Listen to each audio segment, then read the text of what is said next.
welcome back, ladies and gentlemen. I'm one of your co-hosts, Blake Ruffino. Alongside me is my counterpart and co-host, Joe DeLeone. Good evening, good sir. How are you? I'm doing fantastic, Blake. As anybody, I am trying as hard as possible to keep up with all this damn transfer portal news. Why? Maybe it's because it's almost closing, but holy hell, the amount of guys that are just randomly entering the portal that we're not expecting to. It's getting pretty nuts. I wonder if somebody tries to jump in with like a day to go. Yeah, I would expect, potentially maybe a couple of guys to enter. We'll see who that is. And, if deals aren't finalized with teams, Joe, a lot of these schools, for what it's worth, have already started school. So it's going to be interesting to see, like, do people miss spring? Do they hold off? How does all this play out? And, you got a lot of big-time guys going to a lot of big-time schools, and it gets very intriguing here. You've seen a lot of teams take a lot of risks over the last couple of days because, well, you're going to 105 scholarship limits. And so it's going to be interesting. But, look, you got some big guys that went into the portal last night, and Seaton and some others. Yeah, Seaton's the big name that caught everybody's attention. He was a 5-star recruit. He was a kid who played very well as a true freshman, as a sophomore. I don't know if his ceiling is as high as I think everybody's projected him to be as like this otherworldly top 5 pick. It's very similar to Caden Proctor. I think our expectations are not always met with these guys that play early. But he's still a really good starter. He's a really good college starting offensive lineman, and a guy of his reliability and experience typically does not jump in the portal. Plain and simple. Yeah, and look, it seems like anywhere between the ranges of $2.5 to $4 million. Do you need somebody to protect a Dante Moore? Do you need somebody to protect an Arch Manning? Goodby is returning to Texas. Do you move Seaton to right tackle? Do you move him to right tackle? I mean, there's a lot of things. Does LSU want protection for, Sam Levitt? So there's a lot of questions. And let me just tell you this. I want my backside tackle like I want my condoms. Nothing but solid protection. I don't even know what to say to that. I never know what to say to shit like that when you say yeah, look, I mean, here's the thing. 99.9% effective. Trojan says it on the box. You're not wrong. You're not wrong. Well, I mean, it's not fully never mind. It's not a guarantee. Just let me not give you a guarantee of the impact you get from Seaton. I don't know where I was going with that. I completely derailed my thought process with Seaton. But the thing with him, though, is I think that there's a lot of teams that really need to bolster their offensive lines, and he is absolutely the best option. There has not really been an attractive player that is an offensive lineman that has hopped in the portal. Every year there's been a G5 kid that's been moving up, that's been on the radar, like Isaiah World last year, Johnny Cornelius a couple of years ago. Both those guys ended up going to Oregon, ironically. And there's not really been one of those players that was a multi-year starter that needed a Power 4 opportunity to prove himself. So Seaton ends up becoming this very, very rare opportunity for teams that need a big-time starter. I tell you what, I know that we've kind of already jumped full head into Seaton here. Let's just go ahead and get to him. Yeah, I tell you what, I think that Texas needs to give him a blank check. Man, we talked about this. We talked deeply about how there has been improvements and that the ceiling is incredibly high for Texas in 2026, Blake. But if they do not see an improvement from their offensive line this upcoming year, it is going to be another frustrating season. But the problem is I don't know if Seaton is going to be one of these guys that has a focus and a desire to be a left tackle. Does he think that it hurts his jump to the NFL if he has to play right tackle, or if he theoretically had to play guard? We just don't know what that projection is and what his desires are, because this has been just the very beginning of the process. If you're good, you're good. You know how I know? Because teams have drafted guys like Quentin Nelson, Zach Martin, Tyler Booker. Where do all of them play? Where do they all play? Tackle. Yeah. Well, no. I mean, and they play guard. Oh, like Quentin you're Nelson. right. And yeah, right. They play yes. guard. So if you're good, it doesn't matter. Like it. I remember the old Brian Polian take. We don't draft guards in the first round. We don't draft running backs. Quentin Nelson's a future Hall of Famer. Zach Martin's a future Hall of Famer. Tyler Booker is destroying human beings right now. Destroying them. Yeah. So that part doesn't matter. If you're good, you're good. They'll select you wherever you're at. It seems as if that Texas has been the team that kind of pushed this. You know, there's a rumor out there, and I say rumor because I can't confirm any of this, that they picture him as the white whale, like the big Moby Dick white whale. We need a big-time offensive lineman. We got to do what we got to do. And they're not going to get outbid, man. Like, look, Cam Coleman, look what they've done in past drafts and past classes. They're not going to get outbid there. And look, you got to take a shot. And the one thing that Texas will do is they're not scared to just pay somebody just to see if this is going to work. And you have a left tackle. Could he move to right and Seaton move to left? And look, there's a lot of things that could go on here. Does Oregon get involved? Maybe that makes a little bit more sense. I don't know. You know, LSU is going to get involved here to try to protect Sam Leavitt for what it's worth. Did they get him on campus? But here's another thing. Like if you're Oregon, you have Nacho that just came in here. But the truth of the matter is I don't think Nacho's ready to play. I mean, Nacho went to the All-American game, Joe, and Lamar Brown, who's not a defensive end, got 3 sacks on him. So, you know, like there's parts of that where he's going to be an amazing tackle. It's not what I'm saying, but you got to be ready to go, you know? And so it's going to be interesting to see where he goes. I don't disagree with you. I think he's more athletic than Proctor in the sense of that he's got less weight on him. He moves his feet a little bit better. He leans. You know, like he leans a little too much. He needs to arch his back. Like, you know, I remember you and Ryan talking about like Will Campbell as an example, that he's too upright. I would rather an offensive lineman too upright than too bent over because it wastes way too much energy and way too much motion. So there's some technical things that I don't mean this in a rude way that a Deion Sanders-led team is not going to give you. So which team does he best fit with? Does he want to go to a national title contender? Like does he look at Texas or Oregon or Ohio State for whatever that's worth, who, Joe, I think will get involved here? He's got viable options for him. There's some things he needs to work on. I think he needs to work on finishing blocks. But it just feels like to me that Texas and Oregon are the teams to beat here. But there's one thing that I know. Money talks, bullshit walks. So if you're going to get to that $4 million range, then I think that he'll go there. What team is desperate enough to get to that price tag? And I think it will ultimately be Texas. Because, I mean, if you're going to pay a wide receiver 3.5, 3 to 3.5 to protect your future in Arch Manning, why wouldn't you do that too?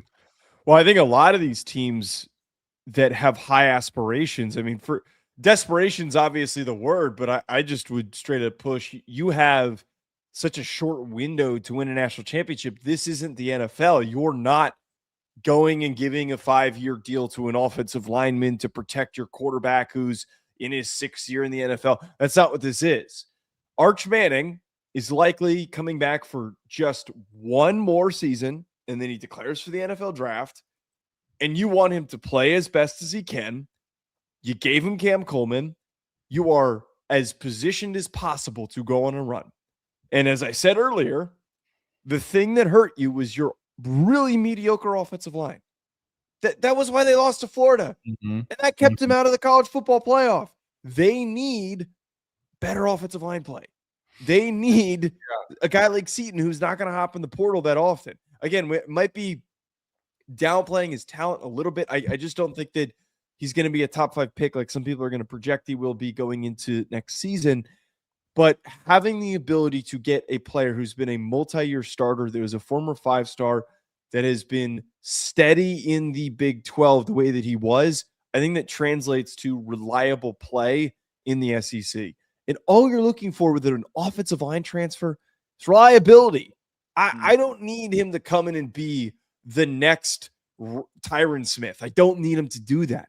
I just need him to come in and be consistent in order for Arch Manning to not be on his back and to be panicking because the pocket is collapsing every single 2 seconds. That is what killed his confidence. That what's derailed everything. So go all in on Seaton. If you got to pay him $3 million, pay him $3 million.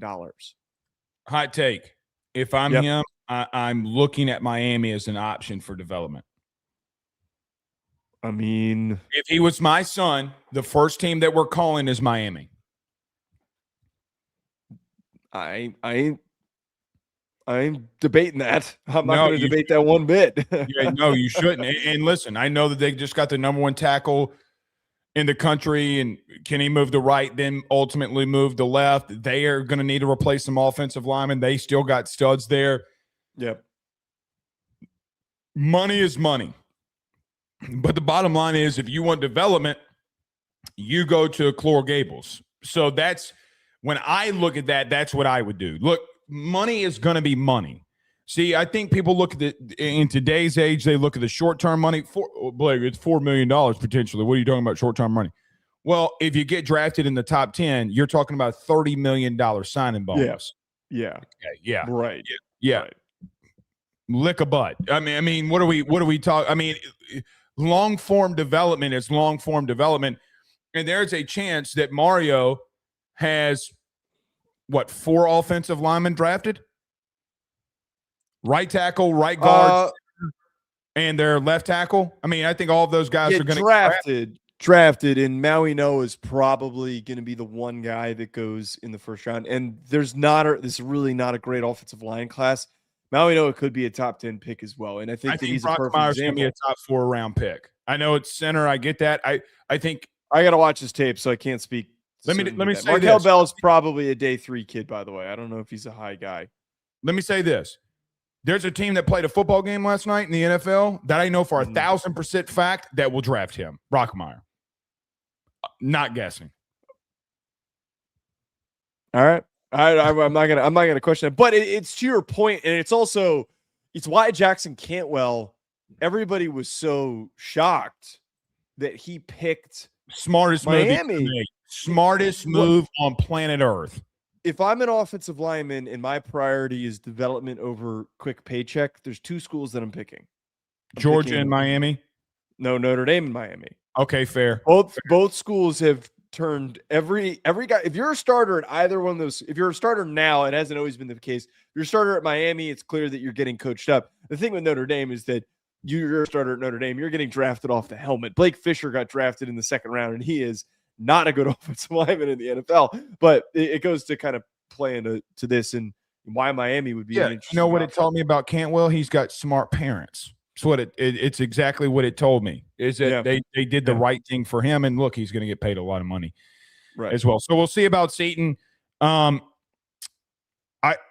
I do think LSU, Oregon, Texas all get involved in this. Does Texas Tech make a move? Is going to be a question here as well. All right, let's get moving here. Everyone do us a favor by hitting the like and share to all those groups. If you're on Facebook and to all those social media pages, you're watching us, listening to us on YouTube, like, subscribe, notification bell, wherever you listen to podcasts, rate, review, and subscribe. Do Joe and I a favor. Stop right now. 60% of you are not subscribed. Just hit the subscribe button and help Joe and I hit our goal. That's all we ask. We're just trying to hit a goal. Help us get to 30,000 subs by doing it. Joe, the other night I had somebody tell me, I thought I was subscribed, and they weren't even subscribed, and I made him go send it to all his buddies to subscribe. So make sure you're subscribed down here on the YouTube channel. We greatly appreciate you doing that. Every Ruffino Joe show is brought to you by our good friends over at FanDuel. Download the app today. We got a game coming up on Monday. You got NFL playoffs that are here. You can place all of those bets with our good friends over at FanDuel. All right, let's move on here. Joe, we got a national title game, and we've already talked about it and broke it down once, but we're going to do it again in this segment. What does Miami have to do to, I want to say shock the world, Joe, but I don't know if they win that it would shock me. But I think to a lot of people around college football, it would shock them if Miami were to win this national title and beat Indiana. So to start off with the University of Miami, What does the Hurricanes need to do to go into their own home stadium this upcoming Monday and beat Indiana and become the national champion? I want to reinforce this, by the way. Indiana 8.5-point favorite on FanDuel. I was at the Snapback Sports earlier today, and I was doing some content with those guys. And one of the first things that we were talking about is expectations for the game. And I was just really bringing up what we talked about in the preview, how I don't understand, as you were talking about, you're shocking the world, why everybody is perceiving it as such. It's a foregone conclusion. Meanwhile, the books this entire time have been catastrophically wrong about setting lines for Miami the entire way. They have been so off up until the Ole Miss game. So I think that we need to realize that the public has been wrong about Miami. The books have been wrong about Miami. We've been wrong about Miami. I think this game is going to be tight. And here's the biggest reason why. It is the fact that they have an edge along the line of scrimmage. So the key to victory here, Blake, you've got the size, you've got the talent. One, that group, both sides of the ball need to execute. You can't have any false starts on offense. You need to finish and get home on sacks, which is easier to do on Mendoza than it is going to be to do on Chambliss. But Blake, run the damn ball. Run the ball. 25 carries each for Fletcher and for Brown. I know that sounds hyperbolic, and I'm not saying that we can't trust Carson Beck. But, man, if you can slow the game down and control the pace like you did against Ole Miss, but really hammer it home, I think that you can win this game. I really think that they have this very rare skill that so few teams do in the modern version of college football, that they have the ability to grind down teams to the point where they get tired in the fourth quarter. That is your path to victory, and I would love to see them just really, really lean into it instead of, it's not getting cute, but instead of trying to be a little too aggressive with throwing the ball, when I don't think it's going to work that well against Indiana. I don't know about 25 apiece, but 25 for Fletcher, 1,000%. You got to try to find a way to go 3 yards in a cloud of dust and use your biggest strength. Indiana is the number one team in the country in run defense. And I feel like from what I've seen this season, outside of the teams that just stuck to who they are, Penn State, Iowa, they didn't get away with it. And, Joe, they almost clipped them. To some extent, Ohio State was on the verge of clipping them too. But bad calls in the red zone, bad turnovers, bad situations got them to a place where they were unable to overcome. So my question is, for Miami, that big offensive line that's been leaning on people, when are you going to feature them more? You had the ball for 40 minutes. You should have ran the ball more than what you did. I know you don't want to wear guys down. I get it. But you have the biggest strength. Joe, I don't think Indiana has a bigger strength from a position group outside of quarterback, which could win them ultimately the national champion or national championship. You have the best room in this game. It's your offensive line, and you got to lean on it. You talk about ball control. You're 1,000% right. You got to hold on to that football. Hold on to that ball, Petey. You got to hold on to that football and lean on them. So what? You're getting 3 and 4 yards. Tick, tick, tick, tick, tick, tick, tick. Wear their asses out. Wear them down. Lean on them. If you're unable to do it, then fine. But you're not going to go into this game in your home stadium and throw the ball 35 times and win. You had 37 dropbacks, and I understand that you had the ball for a long time, but you're not going to drop back 37 times and win this football game. You got to get Brown and Fletcher the football and get out of the way and just lean on them. Then when they start walking up, get Malachi Toney involved, get CJ Daniels involved, get Marion involved, get your tight ends involved. Then you can get to it. But I thought, again, that they got away from their game plan against Ole Miss, and it almost bit them. Again, Joe, what did the three teams that almost beat Indiana have in common? They just didn't get away from who they were, and they were winning the time of possession until Indiana took over. That is it. There is a formula to do this. When you have an offense in Indiana that's hitting on all strides, the best way to keep them from scoring is to keep them off the field. And can this game hinges, it hinges on the offensive line of Miami.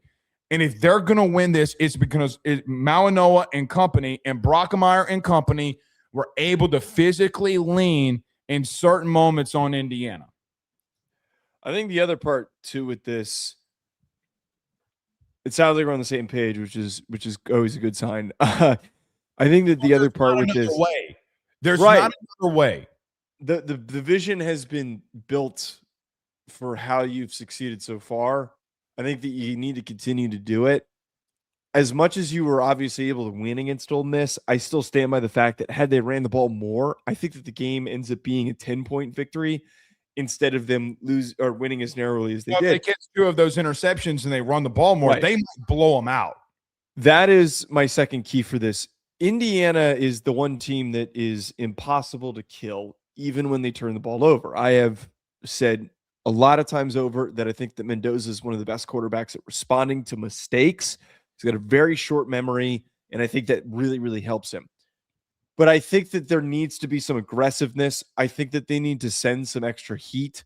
I think that allowing for Mendoza to have time to read and then to connect on these back shoulder throws, especially in the first half, when you're not going to have Xavier Lucas in the game, you need to lean on the speed and the talent that you have at linebacker and letting the guys that you have in the interior on the outside, that whole front seven, let them go be themselves. Go let them set the tone of the game.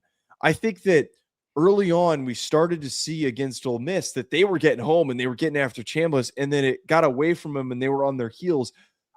Indiana is one of those teams that the minute you're on your heels, it ends up being really, really hard to keep up with them. Seen that every game.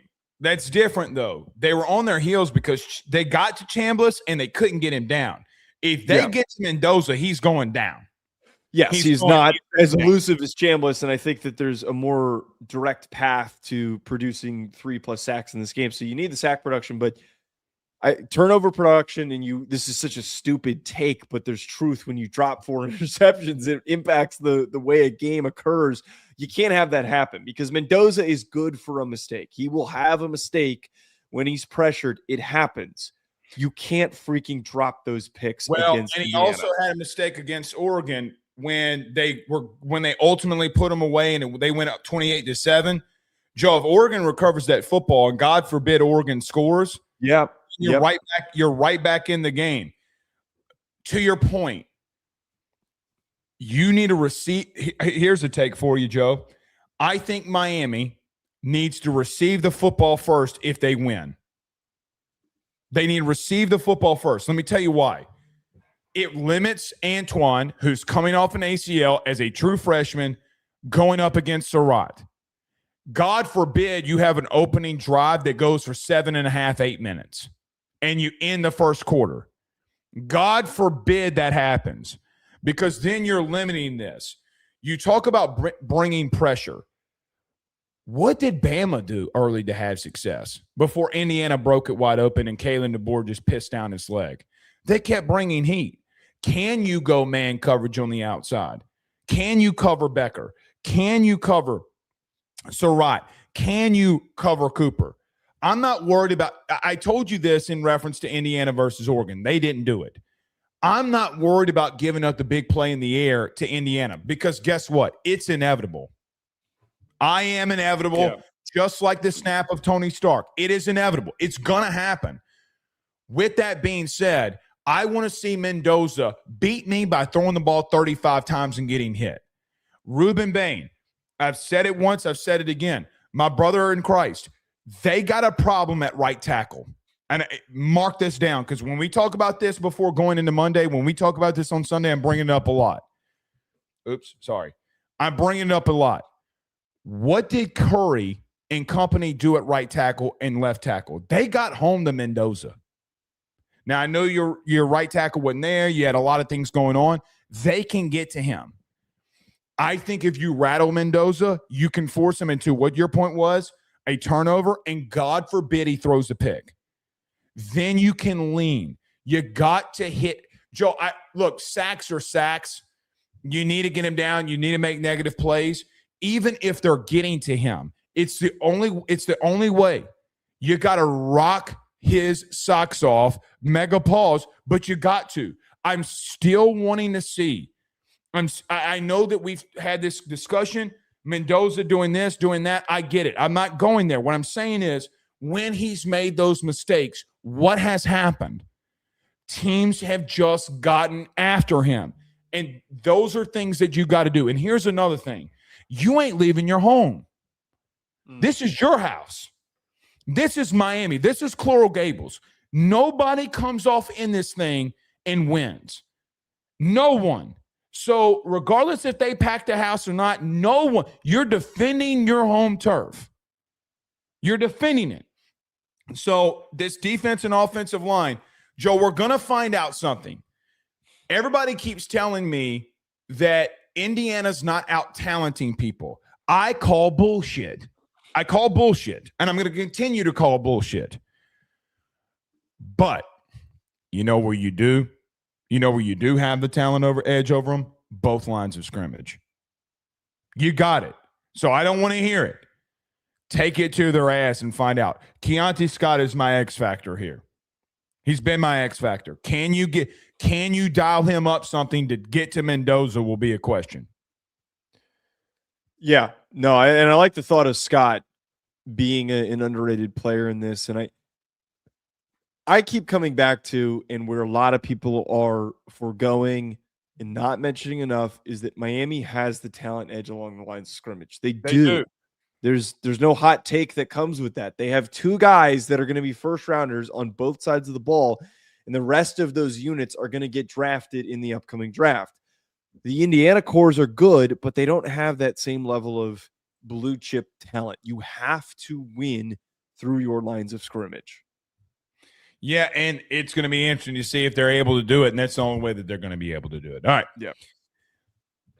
Joe, I think this part is a little bit of a funny question that we asked, but we just did this for Miami, so now we turn it to Indiana. What does Indiana have to do to be the national champion? Is it as easy as saying, continue to do what you're doing? I got to be real with you. I think that's a little bit of a lazy take for this one. But with that being said, what does the Indiana Hoosiers need to do to go into Miami and become the national champion? Yeah, there's two things. One is one that we've talked about ad nauseum already. You got to attack the outside early and often. I would throw those damn back shoulder jump balls as many times as possible in the first half. I would just keep doing it. Keep going after the inexperienced players that are in the secondary until Xavier Lucas can get back onto the field. That has to be the priority.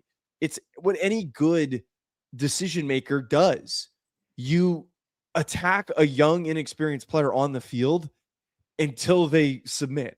You just got to keep going and going and going. That is what winning football is. Find the weakness and keep going back to it. If Miami's got to step up in that regard, but it is going to potentially be a swinging point for early momentum in this game. But the other part with this, I saw Indiana send a lot of heat, and they're really good at blitzing. They are one of the best teams at maintaining integrity in terms of the lanes that they're attacking. Nobody is out of position when they send pressure.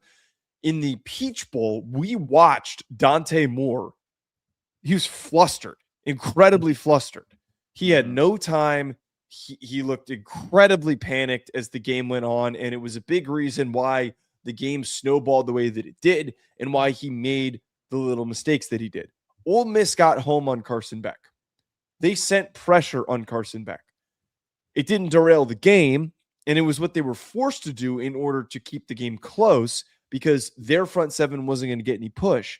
But I think that Indiana is a far more gifted front than Ole Miss is. And I think that they're going to be able to, if they send heat, get after Beck. The sad reality is, Miami fans, Beck's not super duper mobile. He's good. He's shown some pretty good skill at finding lanes and extending plays. But once pressure is in his face, he's not one of these guys that is going to be able to escape. It's the reality of who he is. He is a pocket passer. Like, I think if you send heat, creates the opportunity for an early turnover, it gets you the ball back early. At the very least, it starts off a couple of 3 and outs, and that is how you start to go on your death run. You're just run towards victory of just downhill freight train, full speed, is if you can get a couple of those early stops. Confuse a very talented offensive line. Confuse them. I don't think that they're going to be able to manhandle this offensive line. I don't. Now, what did Golding do? Well, there's a couple of things that. Number one, Miami in the last game just didn't execute the way they needed to execute. He was sending 3, but it ultimately blistered that ass. What happened, though? They got confused. And we've seen Carson Beck in the past. Doesn't mean he's going to do it now. When he's under a lot of pressure throughout the entire game, he will make mistakes. I don't worry about you scoring offensively. I don't. Because defensively, if you allow Miami to play their game, you're going to lose. And I think that's the part where everyone's saying, like, there's not a chance Indiana's going to roll in there and win. Joe, I'm going to say this. This is going to be hot takey. They have not seen this. They haven't seen this. They haven't seen this level of talent up front. They haven't. I'm sorry. They have not. And if you better convert on 3rd down. You better do something that Miami's doing, because you allow for Miami to get rolling and be who they are, and they start getting confidence, you're in trouble. You're in flat out trouble. You got to get into 3rd and mediums.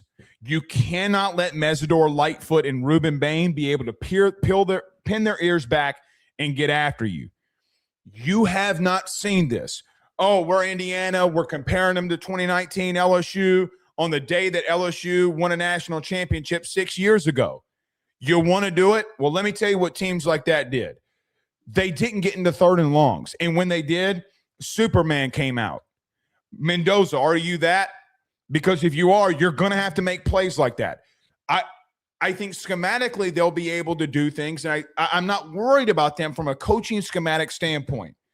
You've been able to go up against Oregon and lean on them. You've been able to go up against Alabama and lean on them. You've been able to go up against all these other teams and lean on them. You ain't doing it here. You ain't doing it.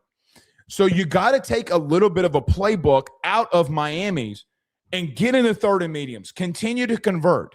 Because what do you do well against really good defensive lines? Well, you make them try to pin their ears back and throw something quick, and they can't get to you anyway. So it doesn't matter if they're blocking them or not. Early on, I think you said something interesting. You know what I'm doing? It's not the back shoulder stuff that I'm doing. I'm seeing if Antoine can tackle.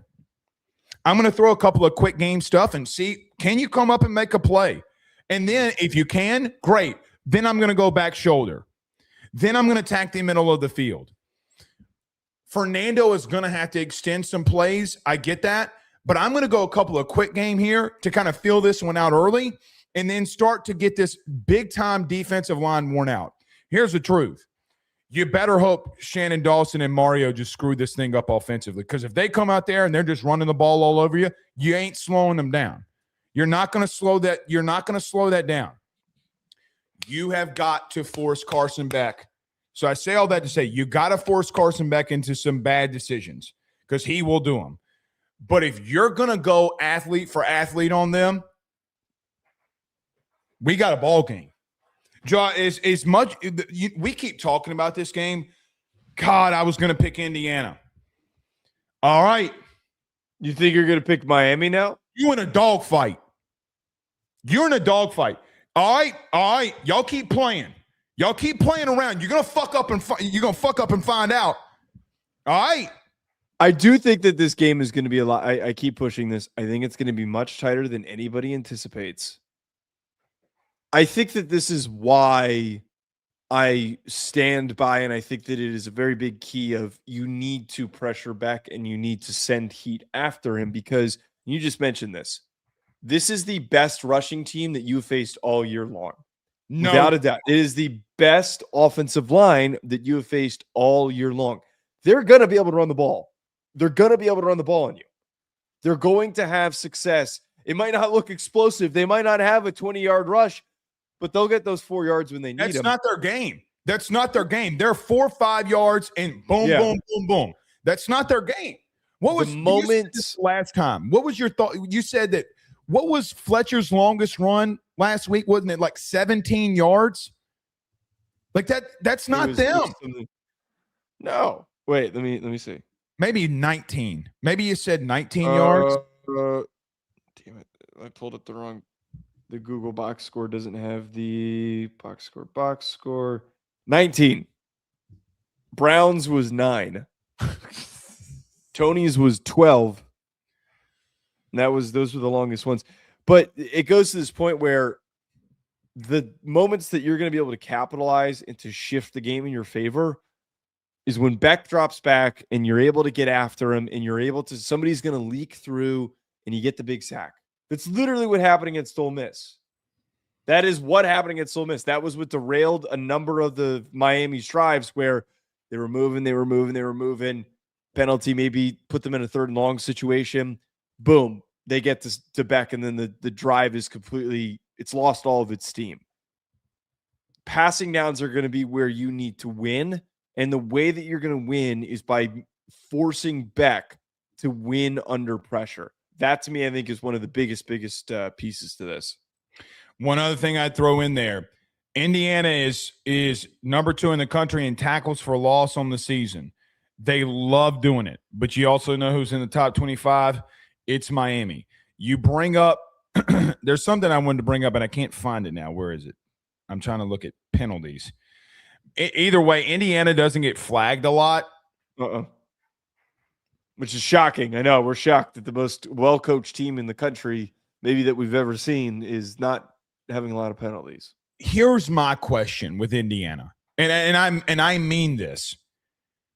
Joe, we saw Ohio State and that defensive front punch them in the mouth. And if offensively they had a pulse, and I mean this, they're going to win that football game. You get down to the 3-yard line, you don't get it on a quarterback sneak. You miss a field goal. Joe, come on.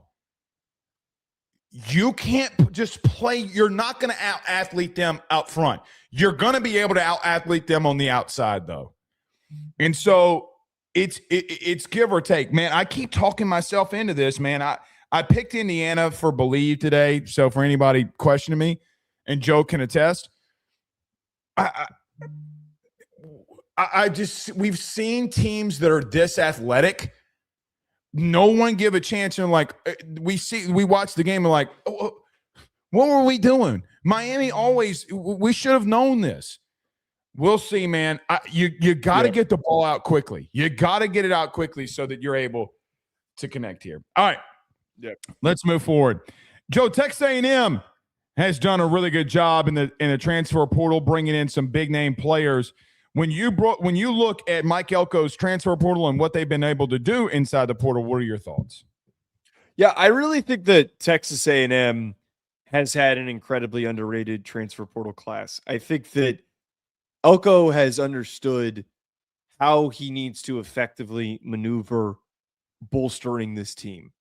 You're losing Casey Concepcion. They needed a receiver. It was talked about how Cam Coleman was a kid that would be perfect for them, and you lost out on getting Coleman to Texas, your biggest rival. I think that Isaiah Horton's a really underrated receiver. I think that his traits play very nicely off of Mario Cravers, and I don't think that there's going to be really much of a drop-off from the passing game. The success that they have through the air, Blake, it's going to come down to how much Marcel Reed develops as a passer, as a decision maker. Blake, I know that we're probably going to go through a couple more guys here, but the one player that I'm really excited about is Anto Saka, the Northwestern pass rusher. I watched his tape over the summer, and I put him in the bucket of pass rushers of this kid's really talented, but he doesn't really know what he's doing yet. He's really, really gifted, but he's still figuring it out.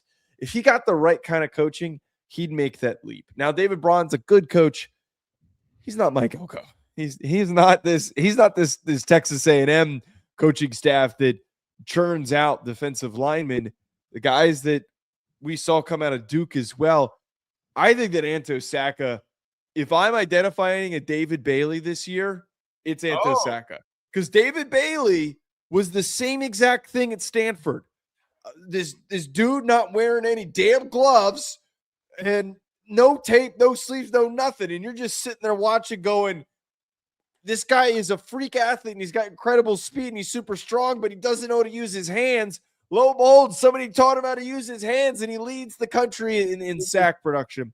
I think that Saka could end up being that guy who, the middle of the year, people are going to be saying like, wow, how was nobody talking about him more? Well, we're doing it right now.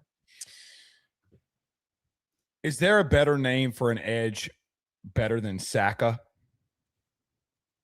It's a great point. Is there any better name that you got to trademark it? Sack for Saka. I can see it now, and that A&M fans will definitely eat that up. So yeah. I'm with you there. I think it's arguably one of the biggest edge positions, defensive line additions in the country. I agree with you. I don't know if I'm ready to go David Bailey level yet. Do I think do I see the same things that you see? I do. I do. Big. You just see like guys that have not like built into their bodies yet. And he's still got a lot of development. And I think Mike Elko is going to be able to get that out of him. And Bayard, the safety. I mean, they've done a lot of really good things defensively that I thought were kind of last year, even still a couple of positions away from really being good defensively. And you pair him and you pair them with a coach who was the number one coach in the country on third down. Teams could not convert on Mike Elko on third down, and they're going to continue to do that. I do wonder about them offensively, with Colin Klein not being there. And I still have a question about their offensive line. I think Wilkin-Formby has a lot of upside and a lot of talent. But you also brought in Tyree Adams and Cohen Eccles from LSU. Now, this is going to come off as me talking about sour grapes. So let me just use some statistics for you. LSU was 127th in the country in rushing. They were number one in the SEC in pressures given up, and they were dead last in the SEC in giving up pressures in the first half. Eccles and Tyree Adams were big parts of that. Tyree has never played a full season. He's been hurt. Cohen Eccles, where I think is really good in the run game, has not been good in pass pro in his first couple of seasons in Baton Rouge. Can you develop those guys? Now, Cohen Eccles and Tyree Adams have massive upsides. Can you get that out of them will be the question here. You do bring in an offensive line and a lot of guys from the offensive line and a lot of guys that you got to replace. I'm going to be really intrigued to see about Wilkin going to right tackle, Tyree going to left tackle, Cohen Eccles likely going at left guard. Joe, I think this is going to be a little bit of a work in progress here. Can Tyree stay healthy? He's never stayed healthy. He's been in Baton Rouge for at least 3 years, and he's never been healthy, ever. He's never gone through a season not being hurt. So who's the backup going to be there? Cohen Eccles, like I said, is really good in the run game. But, Joe, A&M fans, you blew out LSU, and he gave up 2 sacks. So, you can't say he's good, that's not a problem now. So we'll see there. Isaiah Horton, Joe, to go with some speed on the outside, you bring in a big body, high point, the football guy in Isaiah Horton. I think that's a fantastic addition. I'm just really intrigued to see what happens with them offensively without Colin Klein. I think things take a step back if I'm being blunt with you. That is a big question, and I think needs to be answered. That's not an outrageous belief to have that, hey, the guy that was a ridiculously high level play caller left to go somewhere else and to become a head coach. There's going to be an awkward transition. We see it happen all the time in the sport. I think that the best example, Blake, is that when he left Kansas State, look at how much they struggled. Look at how many issues that Kansas State had when they were a team that was incredibly explosive on offense, that was one of the best offenses in college football, starts to have issues. Avery Johnson's progression is stunted. He doesn't hit his potential. I think that there absolutely could be a bit of a hangover here. Who ends up taking over and the impact that is had for Texas A&M on offense? I admittedly don't know off the top of my head actually who the upcoming Texas A&M offense coordinator is. Do you know who it is? It's they promoted from within. Keep going, I'll get it. Well, which the promotion from within approach. Yeah, wait, it was Wiggins. Okay, it was the promotion from within approach to do that is always hit or miss. I always believe that you should go and hire somebody that's been a proven coordinator. Yes. You should go and get somebody who's been a proven coordinator that's producing a lot of production at a lower level. I think a lot of those times those guys end up working. These internal promotions very rarely do, because if you're a really good play caller, you'd be doing it somewhere. I don't know if that's a shit take, but there needs to be a lot that needs to be proven as soon as possible, because if their offense starts to stagnate, it's going to be really frustrating after everything that they did this past year. Again, go watch Formby versus Mizzou. Go watch Tyree Adams and Cohen Eccles just this season versus LSU. Joe, I got a lot of questions about their offensive line coming into this season. A lot. Marcel Reed, you better be ready. You better be ready. Defensively, I'm with you. Saka, Bayard, those guys, I think they're going to be really well. And defensively, I think they're going to be really good. Yeah. Ohio State. Let's get to Ohio State. So Ohio State, who people are like, oh, they're not doing anything in the portal. Well, here they come. Here come the Buckeyes. Joe, when you look at Ohio State and what they've done in the portal, what are your thoughts? Yeah, the two big names that they grabbed with James Smith and Qua Russaw, I think that's massive. You're likely losing Caden McDonald to the NFL. You're navigating a lack of depth at defensive line, and not having good depth or even starting level players at defensive line. That's not an issue that you want to deal with. That's an issue that kills you. That's an issue that really, really tanks teams. They're well recruited, obviously, and they're going to be fine with guys coming up. But James Smith from Alabama is a really, really underrated defensive tackle. He was a guy like Saka, whose tape that I broke down, very different than Saka, but whose preseason tape that I broke down, and I thought, man, this kid's gifted. He can move really well. He's physical. He's got some upside to become an productive interior pass rusher. Smith is the perfect replacement for McDonald. This is the right guy that you needed to bring in to not have to worry about that. But the worry that I have, I don't know what to expect at wide receiver. Quincy Porter, Mylan Graham, both going to Notre Dame. Huge for Notre Dame. We talked about a little bit of it yesterday. Mylan Graham committed right before the show. I understand that that the Steelers confirmed with Mylan Graham committing too. Stop it. Jack tried to antagonize us earlier by saying that, and I wasn't letting him have it. I just think that you obviously have the best player in college football, Jeremiah Smith. I think that Brandon Inniss is a solid player. I know that you've got some up-and-comers and you've been well recruited there, but it just feels a bit concerning that the 5 stars that you recruited that were supposed to be the next guys hopped in the portal the minute that their position coach left, the guy that recruited them. What does it say about the future of receiver recruiting, and why have you not tried to address this? Well, I'm just going to tell you right now, and I will hold no bones on this one. Cortez Hankton's not the guy to rebuild that from a recruiting standpoint.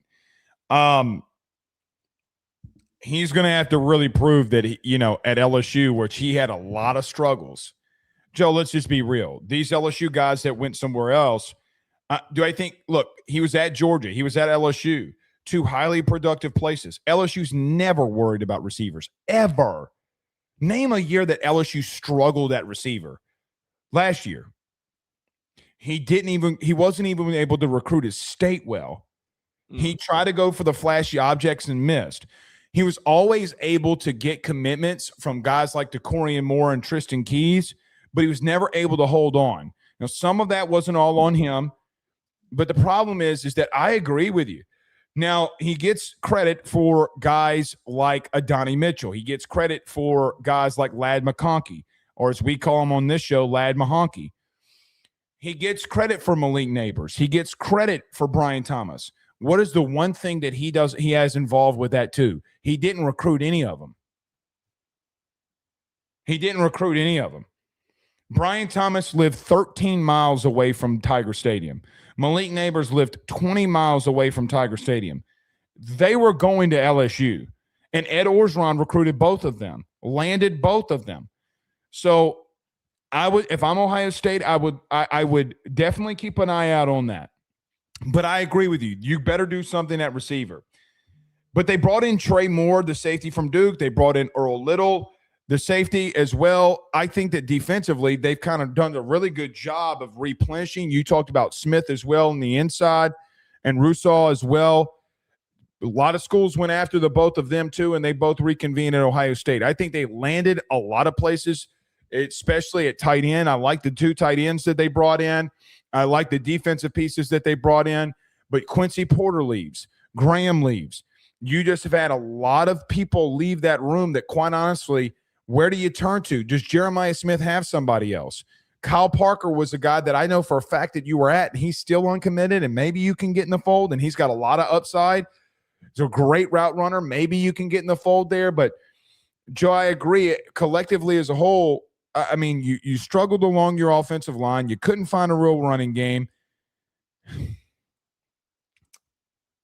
Offensively, man, I think this might be a little bit of a struggle. I do. And so the question's going to be, how do they rebound out of all of this? Because here's the truth too. You didn't face a tough schedule. And then when you face two really tough teams in Indiana and Miami, and I get that the last two teams that you played are in the national title game, like I get that, but you got punched in the mouth. Right. And the craziest thing is that your receiver room was really good this year. And as good as it wasn't enough to bail you out. So now we need progress from your run game and your offensive line, and your receiver room looks depleted. I mean, I'm looking at our lads right now, and there's missing spots on here at backup X and backup Z. Carnell Tate and Max Clare leaving in the NFL draft is something that should be a concern. And I also how good is David Adolph? How good is, I hope I'm pronouncing that right, how good is Brandon Inniss? Can Brandon Inniss step up, man? That is where this all comes from. And maybe Inniss will be like Carnell Tate. Maybe Inniss will do exactly what Carnell Tate did, where Tate was good. He was solid as that ancillary third, fourth guy. And then he finally got the chance to just cook and go ball out. And he took advantage of it. Does Inniss take the leap? If Inniss doesn't take the leap, that's where I'd be worried. But outside of that, I'm happy with some of these other moves that they go and make, because bolstering your defensive line and sticking with that identity, I think is awfully key. I haven't seen anything with Kenyatta Jackson in terms of clarification on if he's returning or not. Maybe I'm missing something there, but I think him coming back is another aspect of this that's important, because Caden Curry was a senior. Jackson is a tremendously gifted player that would be a pretty early draft pick this upcoming year. So if he comes back, it helps boost his draft stock, and it obviously helps Ohio State. Completely agree. All right, let's move to some super chats here. Jason with a $20 super chat says Damon Williams has a lot of damage control to do. Someone gave him bad info. People underestimate the situation with Mia Hamnet. All in all, those contracts are enforceable, or you better have a sugar daddy willing to fight it. Okay, here's the thing that I don't think the general public understands. I'm on the other side of this one, meaning the LSU side of it. Number one, LSU was caught off guard. They did not want that announced. So if you want to be honest to the Washington fans out there, I'm going to be a little blunt with you. Here's what I know for pretty much a damn known fact. Ask Jed Fish how it got leaked and when it got leaked and why it got leaked at the time it got leaked. Didn't he make a public post? Within 40 seconds, Jed Fish had a post ready to go. Okay. So you I didn't know. I don't know. You have a leak that he's entering the portal, and within 40 seconds or 40 whatever it was, I think it was 40 seconds, he's got a draft ready to go. Joe, I did a segment on this 3 weeks ago. It's on AYS. Go and listen to it. Yeah. I can tell you what I know. The kid wasn't trying to get it leaked then. Listen, Washington, I got to be real with you. You think, listen, okay, you need to look at your own building. What you tried to do was the kid told Jed Fish he was leaving. He can say that he wasn't. They knew. Brother, I am a podcaster. How did I know and do a segment about it 3 weeks ago and play out how this was going to go down? Please tell me. Joe, am I Nostradamus? I mean, fuck no. So again, does he have to do damage control to the original tweet? Of course he does. Well, wait, hold on. Okay, the Mia Hammett thing, I understand the disdain and the frustration over that. I don't understand that. I don't know enough about the situation to be able to I don't know. So I'm not going to. If a kid enters the portal, this happens all the time. Kids enter the portal and then they change their mind and they come back. Are those guys supposed to apologize to their team? Just because he didn't understand how the contract worked and he made a stupid decision and he got publicly criticized for it. I don't think that this kid needs to be held accountable for the way that he acted. I think that that's the biggest mischaracterization and the most ridiculous take on all of this is that he's a piece of shit who bailed on his team. Kids do it all the time at the transfer portal. If he had entered the portal without this whole contract situation and then decided to go back because he thought it over and he had a heart-to-heart with his coach or with somebody, we wouldn't even be talking about any of this stuff. So I don't like this belief that DeMond is on bad footing because of what he did. It all has to come back down to the legal aspect of the contract that made it worse than it was. How did it get leaked?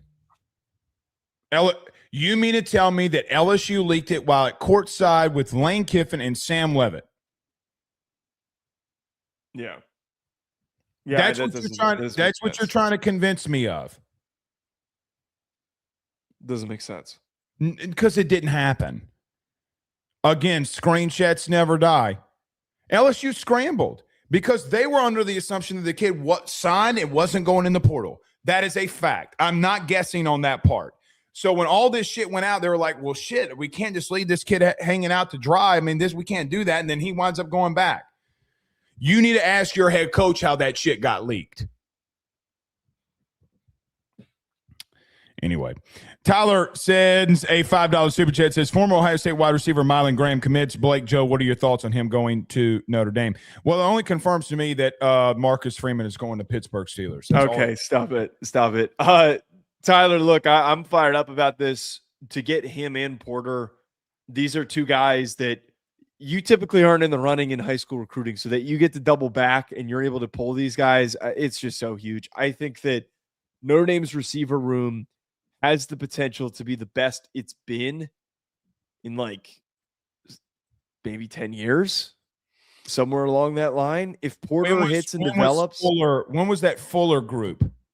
That was exactly what I was thinking of. And I don't know. That was a while ago. Considering that was the second Denbrock stint, I believe. 2015. Okay, so 10 years ago. Yeah.